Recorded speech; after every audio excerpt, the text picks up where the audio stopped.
அட என்ன அடி அடிக்கிறானுங்க, அவன் பைத்தியக்கார மாதிரி அடிக்கிறானுங்க. லூஸ் மாதிரி பேசாதயா. நான் திருப்பி அடிச்சிருந்தா மாமா போட்ட பிளான் படி இங்க வர வைக்க முடியாதுடி. அதான் அடி வாங்கிட்டு ஓடி வந்த மாதிரி ஆக்டிங் பண்ண. நீங்க சொன்ன மாதிரி அப்படியே நடந்துச்சு. அவன் ஓவர் ரியாக்ட் பண்ணா வசமா மாட்டிக்கிட்டான். ஏன் சார், அவங்க வரும்போது போலீஸ் அடினா என்னன்னு அவனுக்கு காட்டிடவா, இல்லனா எல்லா பக்கத்துலயும் கையெழுத்த வாங்கிட்டு அனுப்பவா? அதெல்லாம் உன்னால முடியாது. உயிர் போனாலும் கையெழுத்து போட மாட்டான். சார், என்ன நீங்க இப்படி அசிங்கப்படுத்திருக்க கூடாது.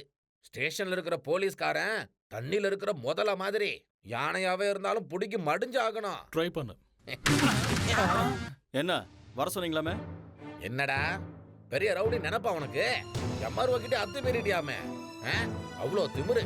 என் நிலத்துல கால் வச்சா இவனுங்கன்னு இல்ல, அந்த கடவுளே வந்தாலும் சரி உததான். அது ஓ நிலம் கிடையாது கண்ணா, கவர்மெண்டோட புறம்போக்கு நிலம். ஏழைகளின் உதவி திட்டத்துக்கு கீழே டேய் இதோ இந்த ஏழைக்கு பட்டா போட்டு கொடுத்துருச்சு கவர்மெண்ட்.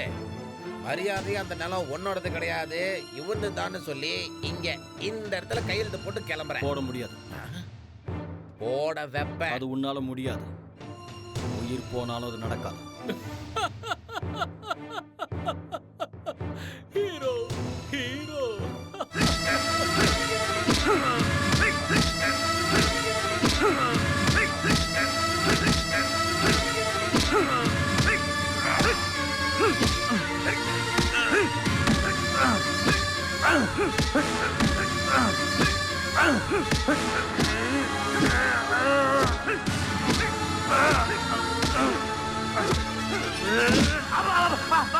ஏண்டா இருட்டுல கண்டு தெரியாம மண்டைய மாத்தி அடிச்சியா? போடா நீயாவது போடா.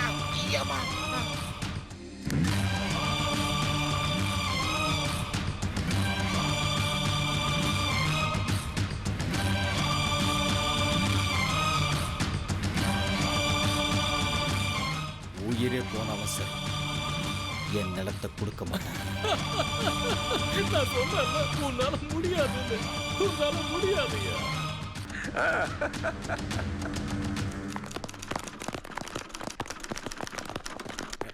என்னம்மா இவ்வளவு தூரம் வந்திருக்க? சண்டியை விட்டுற. சண்டியா? அப்படி எந்த எங்க இல்லையே. நீ வர சொன்னேன்னு சண்டி இங்கதான் வந்தா. ஆமாவா? ஏப்பா அவரை நீங்க யாராவது இங்க பாத்தீங்களா? இல்லைங்க சார். பாவமா யாருமே பாக்கலையாமா. மரியாதையா அவரை விட்டுற. தோரா உட்லனா போலீஸ் ஸ்டேஷனை எரிச்சிருவோம், இல்லனா உடைச்சிருவோம். எங்க சண்டியை விட்டுருங்க. கேட்டியா? விடலனா என்ன நடக்கும்னு தெரியும்ல. இந்த ஊர் மொத்தம் உன் ஸ்டேஷனை சுத்தி தான் இருக்க. தேவையில்லாம ஜனங்க கிட்ட மோத. Correct correct correct correct correct. நானும் அதே இடமா சொல்றேன். ஆனா எஸ்ஐ சார் கேட்க மாட்டேங்கிறாரு. அவரு ரொம்ப ஸ்ட்ரிக்ட். அப்போ எம்எல்ஏ நான் சொல்லியும் கேட்கலாமா? எஸ்ஐ சார், நான் சொல்றது கொஞ்சம் கேளு. எனக்காக சண்டியை விட்டுருங்க ப்ளீஸ். நீ வருவன்னு எனக்கு தெரியும். இங்கிருந்து சண்டியை கூட்டிட்டு போக வந்து ரொம்ப பெரிய தப்பு பண்ணிட்டியாமா. இப்பதான் அவன் கூட விளையாடுறதுக்கு நான் ஒரு அருமையான பிளான் போட்டு வச்சிருந்தேன். உன்கிட்ட அரசியல் பலம் இருக்குன்னா சண்டி கிட்ட மக்கள் பலம் இருக்க. உன்னால அவரை ஒண்ணும் பண்ண முடியாது. இப்படி எல்லாம் என்கிட்ட சவால் விடாதமா, அப்புறம் நான் வில்லன் ஆயிட போறேன். அது என் வீக்னஸ். சரி, நாளைக்கு காலையில் 9 மணிக்கு ஹீரோ வீட்டுக்கு நீ போ. என்னால என்ன செய்ய முடியல அப்போ உனக்கு தெரியும்.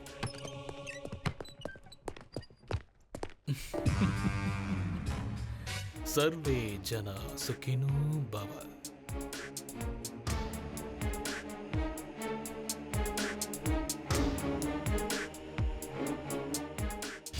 ஏய், நல்லா இடிங்கடா, இடிச்சு தள்ளுங்கடா. வெளியே யாரும் வராம பாத்துக்கோங்க, போங்க. யோ, என்ன இது? என்ன பண்றீங்க? எஸ்ஐ சார் என்ன நடக்குதுங்க? சாண்டி, உங்க வீடு கவர்மெண்ட் போடுற ஹைவே ரோட்டுக்கு இடைஞ்சலா இருக்கு. ரூல்ஸ் படி இதை இடிச்சாகணும். எந்த வீடா? ஹைவே ரோட்டுக்கா? திடீர்னு வந்து சொல்றீங்க? திடீர்னு இல்ல, 3 மாசமா இவங்களுக்கு நோட்டீஸ் அனுப்பிக்கிட்டே இருக்கோம். நோட்டீஸா? நோட்டீஸ்லாம் ஒன்னும் அப்படி வரலையே. அனுப்புனதா எங்க கிட்ட ரெக்கார்ட்ஸ் இருக்கு, வேணா பாத்துக்கோ. இல்ல இது அநியாயம், மோசம். ஏய் என்னையா நடக்குதுங்க? என்ன இதெல்லாம்? Any problem? ஒண்ணு இல்ல சார், சண்டியோட வீடு ரோடு எக்ஸ்டென்ஷன்ல இருந்தா? இருந்தா ரூல்ஸ் படி இதை இடிக்கணும் சார். என்னையா ரூல்ஸ்? ரூல்ஸ் இருந்தா வீட்டு எடுத்து தள்ளிடுங்களா? அது இல்ல சார், ரூல்ஸ் படி பல தடவை உங்களுக்கு நோட்டீஸ் அனுப்பியிருக்காங்க, ரெக்கார்ட் இருக்கு. இப்போ வேற வழியே இல்லாம தான் அதை இடிச்சு தர்றாங்க. கவர்மெண்ட் ஆர்டர் ரெக்கார்ட்ஸ்ல இருக்கு, அதை பாருங்க முதல்ல. நீங்க இந்த ஊருக்கு தலைவர் தானே. சிச்சுவேஷன் இவ்வளவு தூரம் வர வரைக்கும் ஏன் நீங்க என்கிட்ட சொல்லல? MLA sir. இந்த ஊர்ல இருக்கிறவங்களோட நல்லது கெட்டதையெல்லாம் பாத்துக்கிற பொறுப்பு உங்களுக்கு இல்லையா? சார், எனக்கும் சத்தியமா எதுவும் புரிய மாட்டேங்குது. நான் இந்த ஊருக்கு தலைவன், எனக்கே தெரியாம எப்ப இந்த ரோட போட ஆரம்பிச்சாங்க. அதுக்காக வீடு எத்தனை நாள் நீங்க தூக்கிட்டா இருந்தீங்க? ரெக்கார்ட்ஸ்ல இருக்கு, கவர்மெண்ட் ரெக்கார்ட்ஸ்ல இருக்கு. இத பாருங்க எம்ஆர்ஓ சார், இந்த சண்டியோட அப்பா இறந்து போன மாதவராவ் சார் எனக்கு மட்டும் இல்ல, இந்த ஊருக்கே ரொம்ப வேண்டப்பட்ட மனுஷன், ரொம்ப நல்லவர். அதான் சீக்கிரமே போய் சேர்ந்துட்டாரு. எம்ஆர்ஓ சார், உங்களை கையெழுத்து கும்பிட்டு கேட்டுக்கிறேன், நீங்க இந்த வீட்டை இடிக்காம இருக்கணும்னா அதுக்கு நான் என்ன பண்ணணும்னு சொல்லுங்க. சாரி சார், லாஸ்ட் மினிட்ல இப்ப யாரும் எதுவும் செய்ய முடியாது. இப்போ இதை நிறுத்திட்டா அரசாங்க வேலையை செய்ய விடாம தடுத்ததுக்கு நீங்களும் கோர்ட்டுக்கு வரணும். நானா?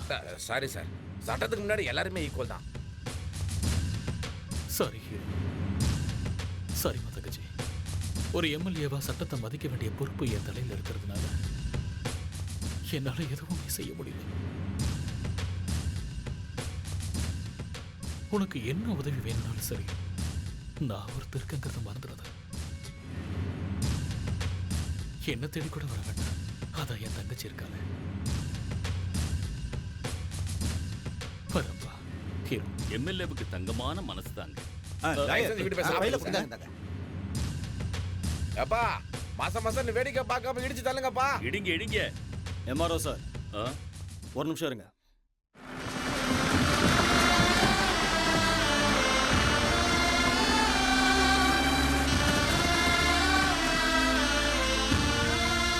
இடிங்கப்பா, இடிங்க இடிங்க. இடிச்சு தள்ளுங்க.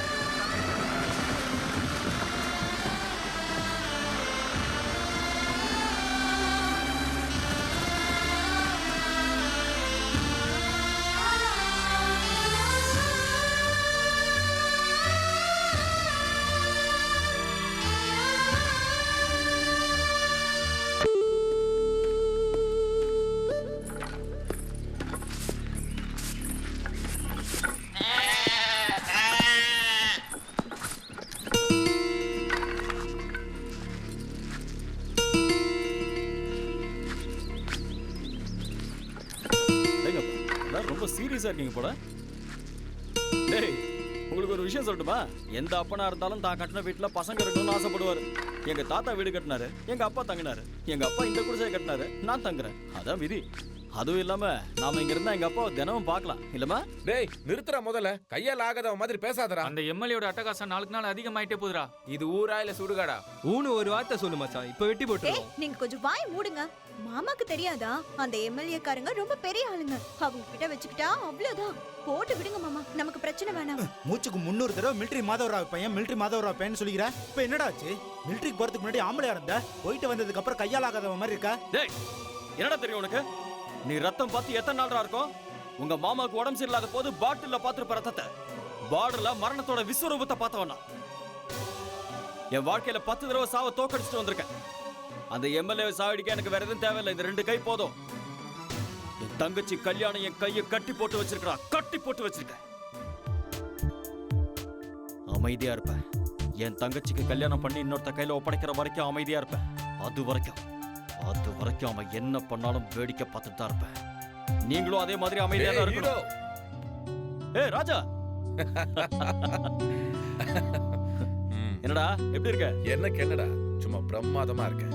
உன்னால தானே உயிர் பழைச்சேன். அதான் உயிர் கொடுத்த தெய்வத்தை பார்த்து காலைல விழுந்து பூஜை பண்ணிட்டு போலான்னு 1 வாரம் லீவ் போட்டு வந்திருக்கேன்டா. ஐயோ போதுண்டா சாமி, இவ்வளவு லென்த்தா எல்லாம் பேசாதடா, தாங்க முடியல. சரி அதை விடு, கல்யாணம் எப்போ? கல்யாணமா? இந்த மூஞ்சிக்கு அந்த அதிர்ஷ்டம்லாம் இருக்கா? இதே மாதிரி இருந்து சன்னியாசி ஆயிடுவோம் போல இருக்கு. அவன் கேட்டது என்ன, உன்ன இல்ல. அச்சப்பா, தண்ணிய கூட போடி. என் தங்கச்சி கல்யாணம் ஆகிற வரைக்கும் எனக்கு நடக்காது. உங்க கதை என்ன? அம்மா அப்பா யாரும் இல்ல, அண்ணன் தங்கச்சியும் இல்ல. அநாத ஆசிரமத்துல வளர்ந்து மிலிட்டரிலையும் சேர்ந்துட்டேன்.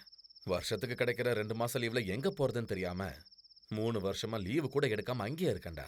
எனக்கு யாரா பொண்ணு கொடுப்பாங்க?